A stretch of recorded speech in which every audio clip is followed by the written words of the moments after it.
안녕하세요. 경자입니다. 내일부터 5종목이 청약하는데요. 청약하는 종목이 많죠. 그래서 영상 두 편으로 나누어서 말씀을 드리려고 합니다. 먼저 수요 예측 결과가 양호하게 나왔고 많은 분들이 관심 있으신 레이저셀과 위니아이드부터 말씀을 드릴게요. 먼저 시작하기 전에 저번 주 구주주 청약을 했던 CS 베어링은 오늘 청약 결과를 공시를 했습니다. 초가 청약되었는데요. 그래서 아쉽지만 실권주는 나오지 않았습니다. 그래서 내일과 모레는 실권주 없이 공모주만 5종목 청약을 하고요. 일반 종목이 3종목, 그리고 스펙이 2종목입니다. 이 5종목의 환불일은 17일 금요일로 모두 같습니다.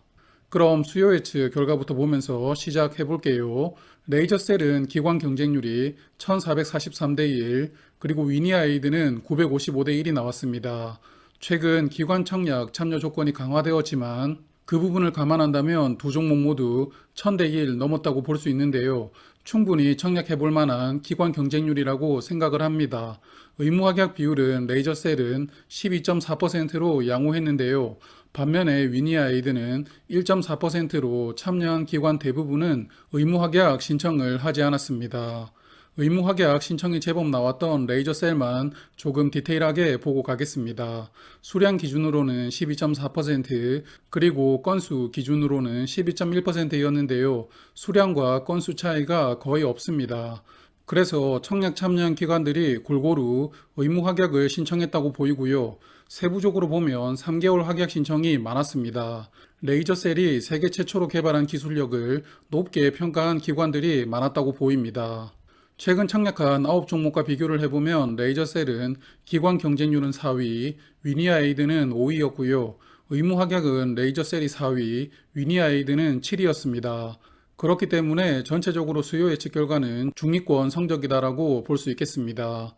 그럼 시초가가 더블로 시작을 했던 종목들과 한번 비교를 해볼까요? 화면은 최근에 상장했던 종목들 중 상장일 시초가가 더블로 시작을 했던 종목들인데요. 이들의 수요 예측과 한번 비교를 해보겠습니다. 8종목의 평균 기관 경쟁률은 1710대 1이었고요. 의무 합격 비율은 23.4%였습니다. 위니아이드는 비교하기가 어렵고 레이저셀은 그나마 평균 데이터와 크게 차이가 나지는 않는데요. 그래도 의무 합격이 평균보다는 약 10% 낮게 나왔기 때문에 레이저셀이 시초가가 무난하게 더블로 시작할 수 있겠다라고 보기가 어렵습니다. 5월에 상장했던 가온칩스도 수요 예측 결과만 보았을 때는 저는 무난하게 시초가는 더블로 시작할 줄 알았지만 실패했었잖아요. 그래서 레이저셀도 상장 당일 전체장의 분위기도 영향을 줄 것 같은데 상장하기 전에 시장이 좀 회복되었으면 좋겠고 회사 자체적으로도 좋은 뉴스가 하나 나왔으면 좋겠습니다. 여하튼 주식시장이 하락하는 시기이고 또 불안정한 시기이기 때문에 결국은 상장일에 뚜껑을 열어봐야 알 것 같습니다. 이제 공모가 보겠습니다. 레이저셀은 공모가가 희망상단 가격을 초과해서 확정이 되었는데요. 그래서 2,000원이 초과된 16,000원으로 확정이 되었고요. 모집 금액은 256억 원, 공모가 기준 시가총액은 1,348억 원이 됩니다. 위니아이드는 공모가는 희망 상단 가격으로 정해졌고요. 모집 금액은 869억 원, 시가총액은 2,495억 원입니다. 공모가 신청 결과를 보면 레이저셀은 청약 참여한 기관 대부분이 상단 가격을 초과한 금액을 써냈는데요. 95% 정도 비율이 나왔습니다. 그렇기 때문에 공모가는 자연스럽게 초과되었다고 보고요. 위니아이드는 상단 가격 신청 비율이 75.8%로 전체 신청 수량의 4분의 3 정도가 상단 가격을 신청을 했습니다. 그래서 이 종목은 상단 가격으로 정해졌다라고 보입니다. 그리고 두 종목 모두 환매 청구권은 부여되지 않았습니다. 올해는 1월에 청약했던 K옥션을 제외하면 환매 청구권이 부여된 종목이 하나도 없는데요. 그럼 한 종목씩 청약 정보를 보면서 청약에 대한 생각을 정리해 보겠습니다. 먼저 레이저셀인데요. 160만 주를 신주로 모집하고요. 일반 투자자에게는 40만 주 배정되었고 나머지는 기관 투자자에게 배정이 됩니다. 주관사는 삼성증권인데요. 일반 고객의 청약 한도는 만주이고요. 1만 주 청약한다면 증거금 8천만 원이 필요합니다. 최소 청약 수량은 10주이고 10주 청약하려면 8만 원 필요하겠네요. 그리고 삼성증권도 청약 수수료는 2,000원입니다. 화면은 청약 단위인데요. 1000주부터 5000주까지는 청약 단위가 500주, 그리고 5천주부터 만주까지는 청약 단위가 1000주, 마지막으로 만주를 초과한다면 청약 단위는 2000주가 됩니다. 청약 단위를 먼저 생각하고 증거금을 입금하시는 게 좋습니다. 레이저셀은 843만 주 발행되어 있는데요. 상장일의 유통 물량이 꽤 많은 종목입니다. 의무 확약을 고려한다면 357만 주로 42.4%가 유통이 됩니다. 공모가 기준 유통 금액도 572억 원으로 작은 사이즈 종목은 아니죠. 그러므로 시초가가 더블로 시작하려면 개인 투자자들의 수급보다는 기관들이 시초가에 매수 주문을 좀 강하게 넣어주지 않으면 어렵지 않을까라는 생각이 듭니다. 이제 두 번째 종목 위니아이드 보겠습니다.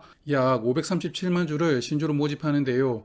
우리사주 조합에 5% 배정이 되어 있고요. 일반 투자자에게는 25% 비중으로 134만 주를 배정합니다. 주관사는 신한금융투자가 단독으로 주관합니다. 신한금투는 온라인 청약하시면 한도는 2배가 적용되거든요. 그래서 일반 청약 한도는 8만 8천 주가 되고요.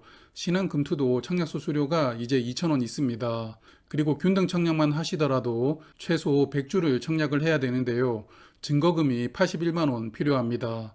그동안 최소 청약 수량이 100주 종목들은 공모가가 1000원대 종목들이 간혹 최소 수량을 100주로 하는 경우가 있었는데 이렇게 공모가가 10,000원 이상인데 최소 수량을 100주로 한 것은 조금 무리수가 있어 보입니다. 청약 단위를 보면 1000주부터 만주까지는 500주 단위로 청약할 수 있고요. 1만주부터 5만주까지는 1000주 단위로 청약을 합니다. 청약 단위가 삼성증권보다 조금 더 잘게 쪼개져 있습니다. 위니아이드는 상장일에 298만 주 비중으로 32.9%가 유통됩니다. 공모가 기준 유통금액은 822억 원인데요. 유통금액 기준으로 보면 상장일에 많은 수급이 필요하다고 보입니다. 그리고 상장일에 유통되는 기존 주주 물량은 거의 없기 때문에 공모 주주들의 물량만 대부분 풀리는데요. 그래서 수요 예측도 그렇고 유통 물량과 회사의 사업성을 보았을 때 상장일에 큰 수익을 기대하기는 어렵다라고 생각이 됩니다. 그럼 청약 배정 수량을 예상을 해보는 것은 내일 1일차 청약이 끝나면 해보도록 하고요. 오늘은 제가 생각하는 두 종목의 비례 청약 기준을 한번 말씀드리고 마무리하겠습니다. 일단은 목표 매도 가격을 먼저 생각을 해보았는데요. 레이저셀은 공모가 대비 70% 정도 상승한 가격, 그리고 위니아이드는 30% 정도 상승한 가격을 생각을 해보았는데요. 그럼 한 주당 레이저셀은 11,200원의 수익을 기대할 수 있고 레이저셀은 4,900원을 기대해 볼 수 있습니다. 레이저셀이 위니아이드보다 기대 수익이 2.3배가 많습니다. 그래서 두 종목 생각을 정리해 보면요. 먼저 두 종목 모두 저는 청약을 하려고 합니다. 수요 예측 결과를 보면 청약해도 괜찮다라고 생각이 들었고요. 그리고 다섯 종목이 경합을 벌이지만 결국 1순위는 레이저셀이라고 생각을 합니다. 그래서 웬만하면 레이저셀로 비례 청약을 하는 게 무난한데요. 다만 조금 전에 말씀을 드렸지만 레이저셀의 경쟁률이 위니아이드보다 3배 이상 높다면 비례 청약을 위니아이드 쪽으로 해보는 것을 고민하고 있습니다. 그리고 혹시 스펙 경쟁률이 너무 낮다면 대안으로 스펙을 청약하는 것도 생각을 해보고는 있는데요. 그래서 아무래도 이번 청약은 2일차 경쟁률을 보면서 최종적으로 판단해 보아야 될 것 같습니다. 내일부터 청약하는 다섯 종목 중 교보 스펙은 어제 말씀을 드렸고 이제는 보로노이와 KB 스펙 남았죠. 이 두 종목은 잠시 후에 정리를 해서 말씀을 드리도록 하겠습니다. 그럼 청약 잘 판단하시고요. 좋은 결과 응원하겠습니다. 그럼 잠시 후에 또 뵙겠습니다. 오늘도 수고하셨습니다. 내일도 행복하세요.